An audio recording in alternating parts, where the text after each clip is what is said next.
امام اعظم ابو حنیفہ رحمۃ اللہ علیہ کے دور میں ایک شخص شام کے وقت اپنے ساتھی کے ساتھ گھر کی چوٹی پر تشریف فرما تھا کہ اس نے کہیں سے چاند دیکھا، اوپر جو کہ چاروں طرف ٹمٹم مچی ہوئی تھی۔ مجھے اس بات کا دھندلا خیال نہیں ہے کہ اسے غیر متوقع طور پر کس چیز نے مارا کہ اس نے کہا کہ اس موقع پر کہ تم اس چاند سے زیادہ خوبصورت نہیں ہو، میں تم سے جدا ہو جاؤں گا۔ اب جب وہ سمجھ گیا تھا کہ اس کا نصف حصہ چاند کی طرح اتنا پیارا نہیں ہے، تو اسے اپنے اہم دوسرے کی لا تعلقی کا خوف ستانے لگا۔ اس طرح وہ فتوے حاصل کرنے کے لیے مختلف محققین کے پاس جانے لگے۔ اس وقت کے محققین نے کہا کہ اب کے ان تاثرات کے بعد علیحدگی ہو گئی ہے، اس لیے آپ کو اپنے بہتر نصف سے الگ تھلگ رہنا چاہیے۔ بے سہارا فرد اس بات پر انتہائی دباؤ میں رہتا ہے کہ وہ جانے کے موقع پر کیا کرے، کہاں جائے۔ اس مشکل میں وہ آخر کار امام اعظم ابو حنیفہ کی مجلس میں پہنچے۔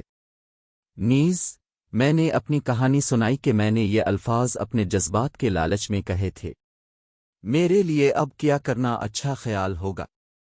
برائے مہربانی مجھے کوئی جواب بتائیں۔ امام اعظم ابو حنیفہ رحمۃ اللہ علیہ نے فرمایا، کس چیز پر زور دیا جا سکتا ہے؟ کیا آپ کا آدھا حصہ چاند سے بھی زیادہ خوبصورت ہے باقی جانوروں سے؟ جاؤ، تم اور تمہارا بہتر نصف الگ نہیں ہوئے ہیں، آپ اپنے بہتر نصف کے ساتھ رہ سکتے ہیں۔ اس وقت جب اس موقع کے ائمہ کو اس بات کا علم ہوا تو انہوں نے امام کو اندھا کر لیا کہ جو شخص اپنے آپ کو زمانے کا امام کہتا ہے وہ سرعام کفر کے فتوے دے رہا ہے۔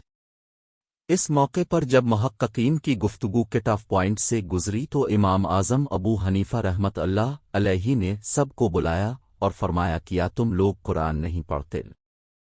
سب نے کہا، اس سے کیا فرق پڑے گا؟ پھر اسی مقام پر امام صاحب نے فرمایا کہ اب سب قرآن کی سورہ 3 کے سیکشن نمبر 4 سے اعلان کرتے ہیں کہ بلا شبہ ہم نے انسان کو سب سے خوبصورت جانور بنایا ہے، اللہ نے انسان کو سب سے پیارا جانور بنایا ہے۔ فی الحال میں اب صحابہ سے پوچھتا ہوں کہ اللہ نے 18,000 اضافی جانور بنائے ہیں، کیا کسی اور شخص نے یہ کہا ہے؟ سب نے کہا کہ نہیں۔ امام صاحب نے کہا کہ اس کا اظہار صرف انسانی سرگرمیوں سے ہوتا ہے، تو یاد رکھیں کہ عورت بھی اسی طرح انسان ہے۔ اس طرح اپنا فتویٰ اپنے پاس رکھ لیا اور اس نے اس آدمی سے کہا کہ پورا ہو کر گھر لوٹو، تم الگ نہیں ہوئے۔